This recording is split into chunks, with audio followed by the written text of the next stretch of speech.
You're listening to Crystal and Emily on Love Your Shelf, the best librarian podcast in the extensive and highly competitive field of librarian podcasts.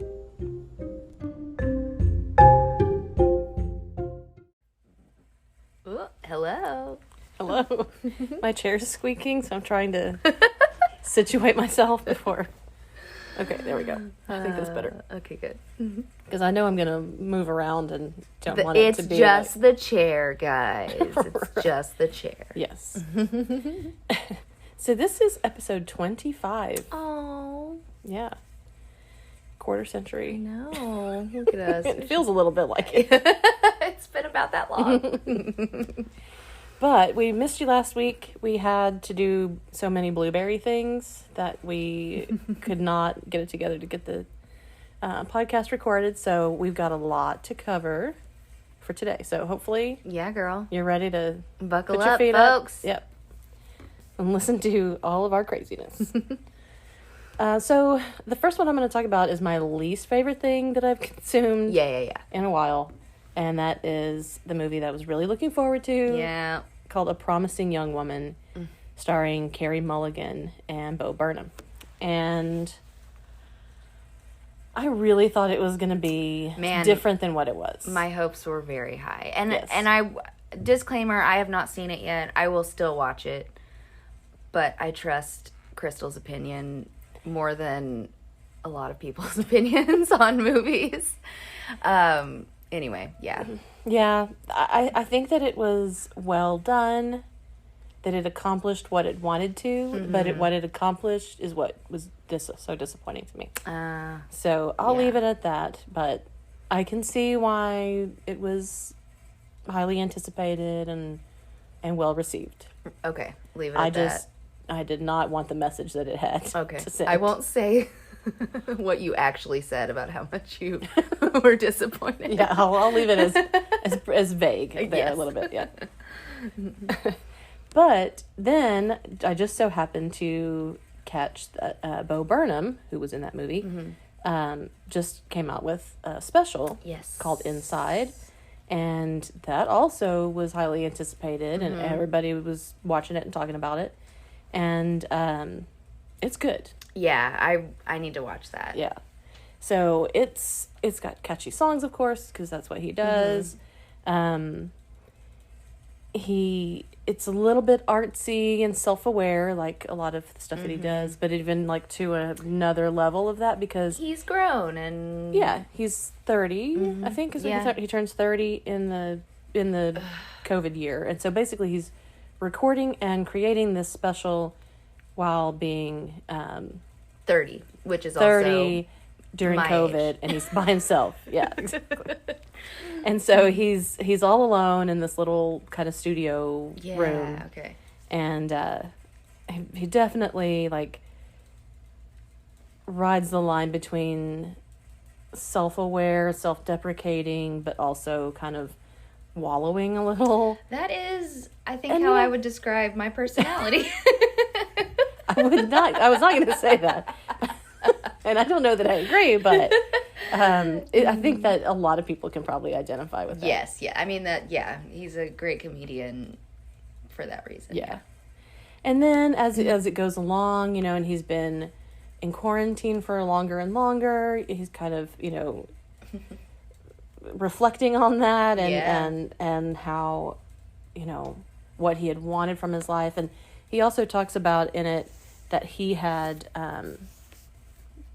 taken several years off from performing prior to this, and that he had planned to start back out, going to live performances and doing shows right when COVID hit. Of course. Well, of course. Yeah. Which we all identify with, right? We all had things that we were like, this is what this next year is going to hold, and then we had to change. I turned 30 in 2020. I was like, this is my year. And no. Wah, wah. Yeah, exactly. And so I think that if you're a fan of his, you will absolutely love it. It's the best thing that he's done. Excellent. If you're not, you might still enjoy it, because maybe you just haven't, it's been a few years since he's done these performances. And he he started when he was a teenager, very young. Yeah, I forget that. Yeah, like doing YouTube videos and stuff. And so, like, for 15 years, well, I guess for 10 years, he was doing YouTube and making then doing the, like, Comedy Central shows. And he's made a movie since then, too. But for the previous 5 years, he had not been doing any live performances because he had anxiety. So there's lots of things about, mental health and that kind of stuff. It's very layered and complex. Cool. And, at first I was a little afraid, that I kind of knew exactly what this was going to be. Because there has been a lot of that, coming out of quarantine where people are like, well, I'm just here stuck by myself, so here's what I'm doing. It's my weird thing I do during quarantine. And we're like, wait, it's all of our weird things. Yeah. We're all doing it. Yeah, we're a little bored by that now. But he really takes that up a notch. So that's great. Yeah. And then there was another one I've been looking forward to that I finally watched, which was Kajillionaire, which is on HBO, and starring Evan Rachel Wood, and written by Miranda July. And Miranda July is a director, actress. Her first feature film was Me and You and Everyone We Know many years ago. Yeah, she's got a great name, first of all. Yes. But I'm not familiar. But she's also an author. She's written short stories and screenplays, stuff like that. And so this is a very unique film. Yeah. Visually, the characters are bizarre. Basically, the three central characters are this mother and father and their grown daughter, who are like the world's worst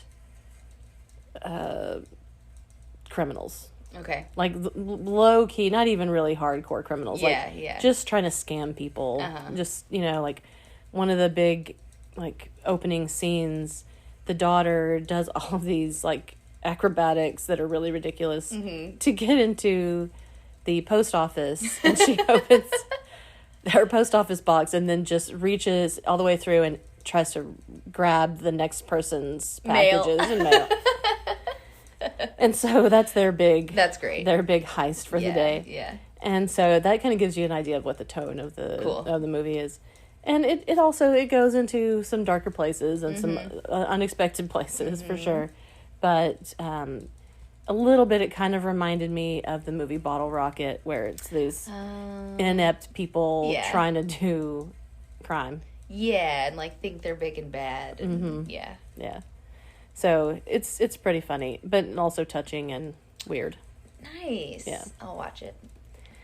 Then I watched A Glitch in the Matrix on Hulu, which is a documentary by Rodney Asher, who also did the documentary Room 237, which is about The Shining, the filming of The Shining. And so it is exactly what it sounds like. It's about simulation theory. And I was really... It opens really strongly with this anecdote about a class in the early 90s in which the professor says that we imagine the human nervous system by whatever technology is the highest technology at the time. And so when there were aqueducts in Roman times, there was people imagined that there were humors in the body that controlled your wellness or whatever. And then when electricity was discovered, we imagined that the synapses were like electrical wires sending electricity and signal. And so then the professor said, well, now the brain is a computer. And the student responds, well, because that's the highest technology, right? And they said, no, the brain is a computer. And I thought that was a really insightful way to state that, because it grounds everything else that comes in the documentary in, we're speculating about stuff we're not capable of understanding. Yes. Basically. Yes. And so the human brain is a computer because that is the highest technology, but also we can't fathom anything else. Yes. So that's got to be what it is, right? Yep. I think that about, I don't know, so many other aspects of the world. Yeah. It's it was a really interesting. It kind of goes all over the place in this documentary. The next anecdote is about Philip K. Dick. He gives a talk in 1977, and the name of the speech is, if you find this world bad, you should see some of the others. Mm-hmm. And he claimed to have glimpsed alternate realities that were happening at the same time, but like different timelines, Right, basically. okay. So that, and that's how he created stories like The Man in the High Castle and reimaginings of history. Yes, okay.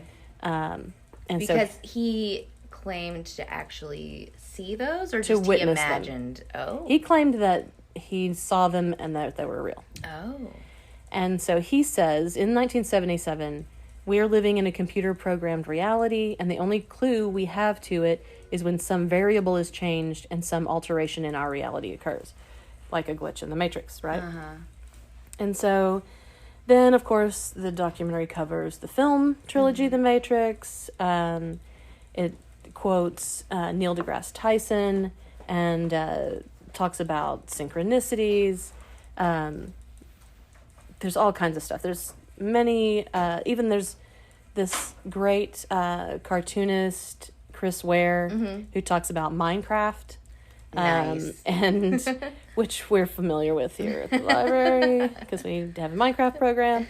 And Plug. exactly. And anyway, so it goes through lots of different categories, lots of different types of evidence. And I don't know that it's exactly trying to make any kind of claims. It's just kind of exploring these things. I mean, I am such a fan of just a fun line of thought. Yeah, So, exactly. Yeah. It's thought-provoking. Yeah. I think the ending is not good. Okay. Like, well, I didn't that's a enjoy how shame. they ended it. Yeah. And it was hard to watch. Yeah. But the rest of it, definitely I recommend. That worries me, but I'll turn it off before the end. I think you'll catch on. You'll see where it's going, and you'll know when zoop. to. Yeah. Okay. Exactly. And then I so this is like 2 weeks of viewing. I'm not like just spending all of my That's free okay. time watching That's things. okay. So. Even if you were, I wouldn't judge you. I wouldn't. Others might. Yes, that's who I'm talking to. You judgy people out there. So then I watched Solos, which is on Amazon Prime. It's voiceover by Morgan Freeman. And each episode is a single actor and responding to, in some cases, like people on a screen or, something like that. But mostly just a single actor. And so the first one was directed by Rodney Asher, that I was just talking about, who directed The Glitch in the Matrix. And it features Anne Hathaway, and she's doing some kind of time travel experiment, which multiplies her. Ooh. There's also Anthony Mackie is in episode 2, and that episode's about cloning. And anyway, each of Nice, these is yeah. about like a very 21st century topic or sci-fi kind of theme, but yet they're very grounded in like the human emotion that the people are, cool. and so it kind of focuses on Cool. those people. Yeah. Helen Mirren is episode 3. Yuzo Aduba is episode 4. And she's been inside of her home during a pandemic. But it's been 20 years. Ah. Yeah. Yeah. So, exactly. Ooh, so grateful right now. Yeah. Well, and it's so funny. I'm glad to hear you talk about that because I read the very short summary on Amazon and was like, well, wow, I still know nothing about what this is about. Yeah. Because it's just It kind is- of like, this is about human experience or something like that. Exactly. Yeah. But that's kind of what it is. Yeah. No, But so I'm there's glad to hear you. a hook for each one. Cool. And some of them are very raw and very, like, hard to describe. Right, But okay, they're, okay. Yeah, if you want to have some emotions, Okay, well. feel some feels. Yeah. I might have to give it another time. I don't know if I need emotions right now, but cool. Yeah, I'm into just someday kidding. in the future. And then I watched In the Heights on HBO. Yes. And which I thoroughly enjoyed. I'm not a huge musical fan. Yeah, no, when you said you were going to watch it, I was like, ooh. Yeah. Ooh. But, I mean, it's enjoyable. Yeah. Songs are catchy. They're good. They are. The story's good. And it's not necessarily groundbreaking, necessarily. No. Except in the fact that, that all of the stars the majority of the stars are people of color, and, from various backgrounds. Yeah. So, which is always, should definitely be applauded. Well, and, I got to mention, it's about my neighborhood when I lived in New York. I lived in Washington Heights, and Nick and I, we started watching it and really enjoyed it, but we got about 20 minutes in before we ended up stopping and, Google Earthing our old neighborhood and, reminiscing. So I've yet to come back to it, but I definitely plan to. Yeah, and it was shot there. Yeah, it was, yeah. Yeah. So, very highly recommend that for musical lovers. And then I restarted, and I can't remember. I think one of the, streaming services served it up to me. Hey, this is the thing. Mm-hmm. I'm pretty sure that's what it was, because I don't know why else I would have decided to go back and watch this. But from 2014 or 15, I think, the series Wayward Pines with Matt Dillon. And it's based on a series of novels by Blake Crouch, who is an author I've talked about before. Okay. Sci-fi stuff. And it's on Hulu. And the pilot episode was directed by M. Night Shyamalan. And there are only 2 seasons. It was canceled. And the author said that he was inspired by Twin Peaks. So you can definitely get some Twin Peaks vibes there. The title immediately made me think of Twin Peaks. Yeah, that's exactly. Funny. It's definitely reminiscent of that. And just the basic gist, and I don't know if it was probably, I watched it when it was coming on, in live, but I don't think it was very highly regarded at the time, or that just didn't kind of under the radar. Yeah. And which is kind of why I wanted to bring it up, because it's intriguing. Cool. And so Matt Dillon basically plays, I think he's a Secret Service agent, and he ends up in a car accident in this town, and then it just gets weird. And basically the town they don't let him leave. They don't let him have his phone. Everybody acts real shady. A couple of characters try to tell him, that there's something going on, but they can't really, give him any information. Right.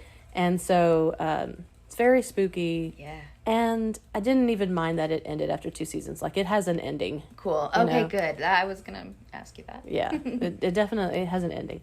But it starts off very strong, and so cool. I recommend it. I'm going to have to start that. Yeah. I'm enjoying watching it again. I just watch an episode every once in a while. Nice, yeah. Let's see. Well, then I read some things, actually, also. Wasn't just watching TV. Melted my brain. I read a series, or a new story collection called New Teeth by Simon Rich. And never read him before, I don't think. But it is, I'm not sure what I think about it. Yeah. It's humorous, but it's kind of a wacky humor that is not always my thing. But I'll give you some hints. Or some example. Yeah, break it down. Yeah. So each story is, they are short stories. And so the first one is a first-person story of a pirate. And then there's a story about a Laserdisc player. And the Laserdisc player is seen as this new technology by the VHS player. Yeah. I see what you're saying. Yeah. Wacky. And so exactly. Yeah. And then when the DVD player comes out, then the Laserdisc player, he didn't even have, he is only popular for a year, Oh, bless him. Anyway, so it's pretty goofy stuff, but it's also, it's hilarious. Yeah. Really. And then another story is about a toddler that's written a hard-boiled detective series. Oh my gosh, I love it. I love it. Yeah. And so it's like this little kid who's like, 2 years old. Yeah, and he's like, another day. And yeah. Exactly.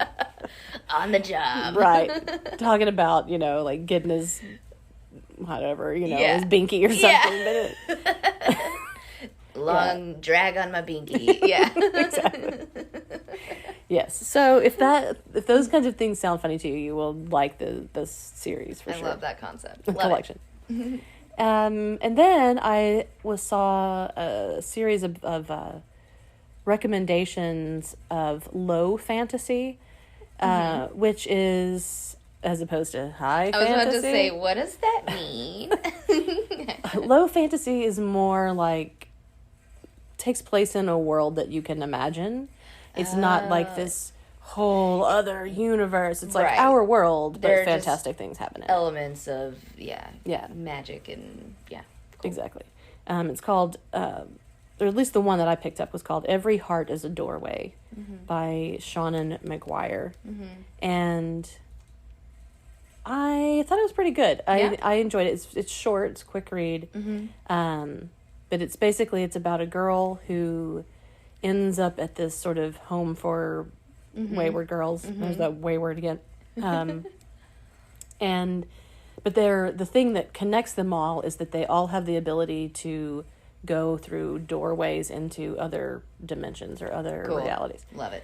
And so it's very like metafictional, it's like there's an underworld, there's a, other kind of like fairy world or something. I don't know. Oh, okay. All kinds of stuff. But the story actually takes place in the world. A kind of real world. Yeah. Where they all, like the main character, was gone for years. And in her own mind, like for many, many, many, many years. Oh. And so she comes back and she still looks like a teenage girl. What? And her parents are like, want her to just be normal, but she's lived this whole other life in the whole other reality. I always thought about that with The Lion, the Witch, and the Wardrobe. Like at the end of that, I was like, okay, they've been royalty for the last, 20 years or something, and now they're children again. Children, can you imagine? Yeah, with no autonomy. Yes. Or I know things. I do. And they're like, okay, whatever. You're grounded. Exactly. So yes, same kind of concept there. Right. So I recommend that if you're into that kind of low fantasy. I just like that term. I really do too. And then I read a book, or started one. I haven't finished it. It's a little heavier. It's called AI 2041 by Kai-Fu Lee and Chen Kui-Fan. And they're two former Google employees. One is an AI expert and one is now a science fiction writer. And so this is like a crossover between this. Neat. Yeah. Neat. So it's partly fictional, but based on the knowledge of this expert on AI. Yeah, cool. And so they're kind of looking at what in 2041 artificial intelligence will seem like, look like. Ooh. Yeah. Can be. I was about to say, I'm scared. Yeah. Maybe it won't be bad. We don't know. But yeah, so that's more of like a hard science fiction kind of thing, but grounded in reality. And let's see. I also I'll talk about a couple of podcasts. Yes. We mentioned Radio Rental, and it's the next season doesn't come until October. I know. How did they released one episode? They released one episode. It's like so rude. 20 minutes. Yeah. I mean, I'm glad to have one episode. I haven't listened yet.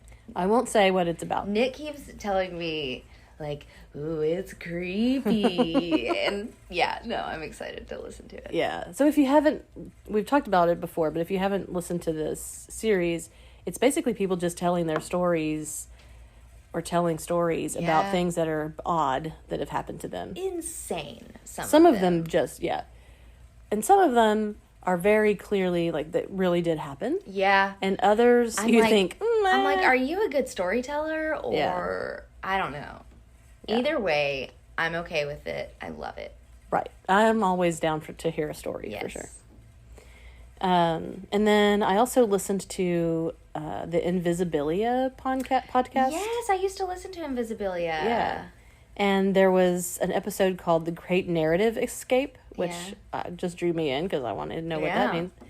And it's a whole episode about this Norwegian phenomenon called slow TV, which basically where the narrative escape comes in is it's weak narrativity is what they call it. That there's no story, but it's basically like just hours of video of ships going down a channel or, you know, on a train filming the countryside as it goes by. And, Okay. And people were like really getting Super into it. And which I'm not one of those people. No.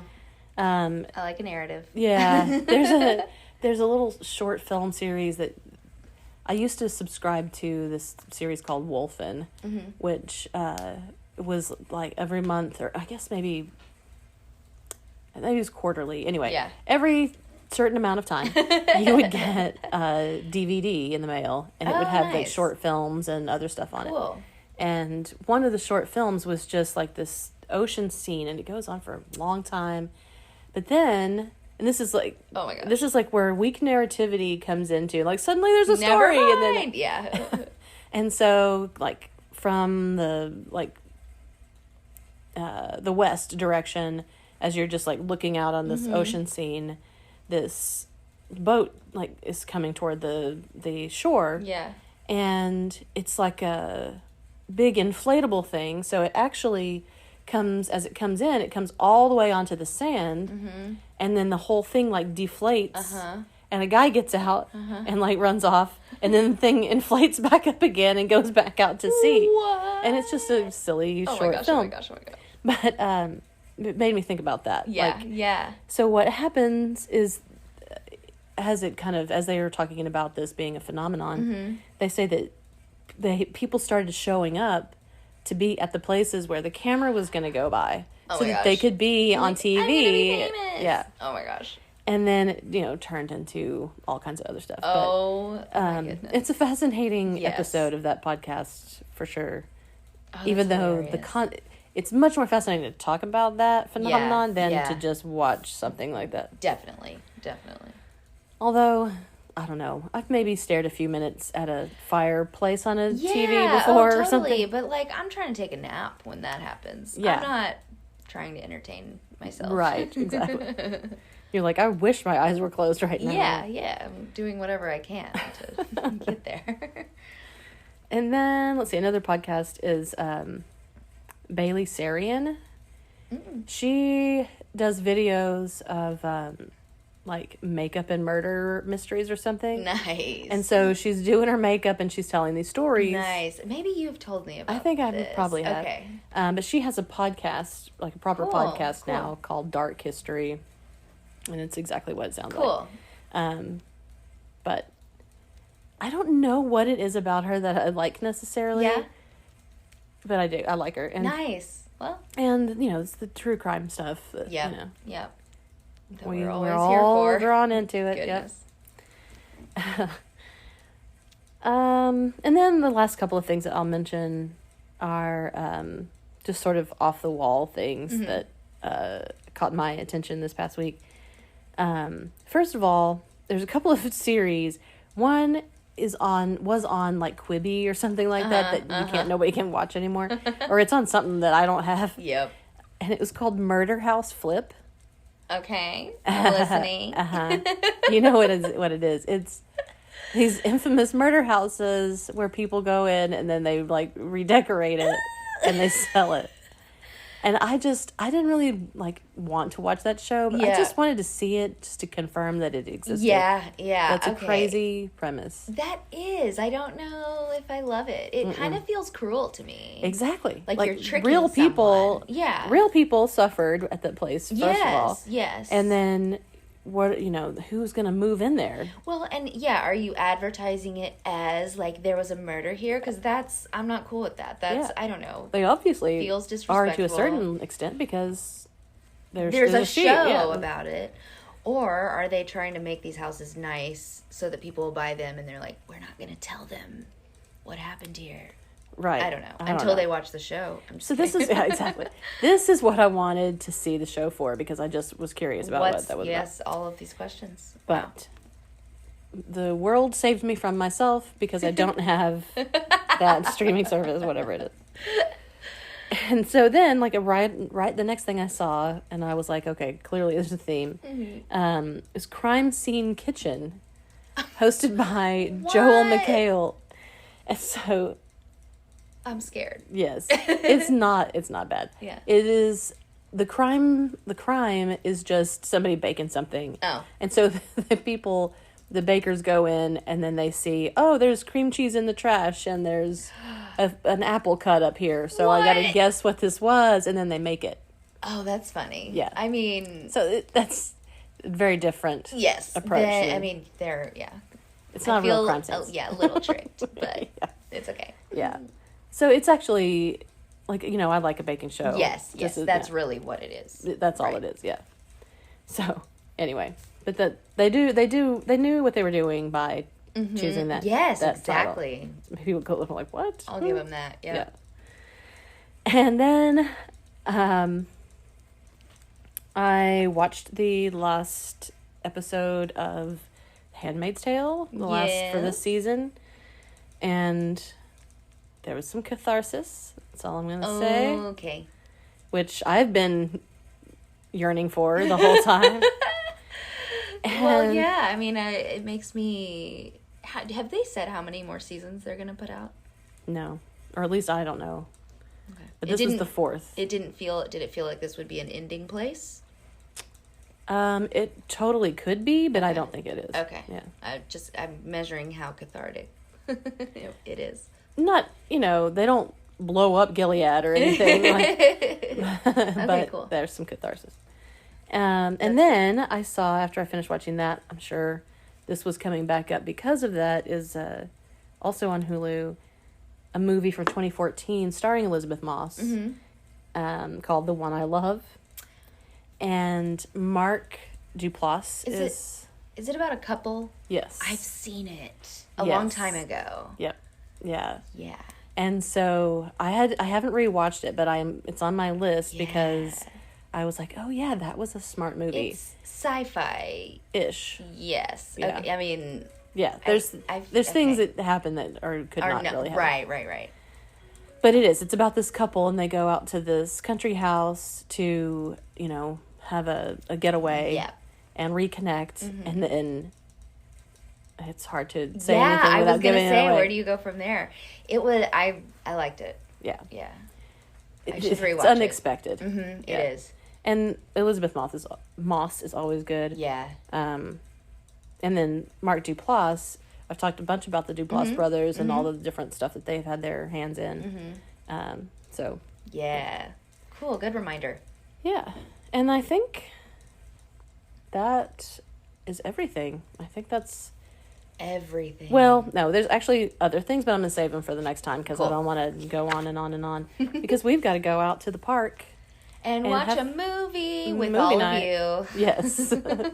We're going to show Hoodwinked, which actually, for an animated show, I think is highly recommended. Yeah, I love animated anything, so... I think it's a wonder that you've seen it and I haven't. I know. That's the opposite of what normally happens. But it's Glenn Close plays Granny. Love it. And Anne Hathaway plays Red. Love it again. And Patrick Warburton, remember him? No. He's Elaine's boyfriend on Yes, Seinfeld. I already know. Yes. Okay. Yes. Yeah, I can't do it. That's terrible. But yes, he's got a really low voice. Yes, and he plays the wolf. And so, yeah, it's really good. So looking forward to that, even though it's going to be humid and hot. Yeah. But we're just going to... Catch me with my hair up. Yeah, exactly. But, so we will wrap up for today. Yay. And I will bring all of my stuff that I didn't talk about today next week, as well as whatever comes across my eyes this week. Yeah. I'll try to, be in touch with pop culture a little bit more this next week. I've been kind of out of touch. That's okay. I mean, you can take some time. I know. Just to do other stuff. I'm an extremist. In every way. That's probably true. All right. Well, on that note, we'll wrap it up and hear you, talk to you.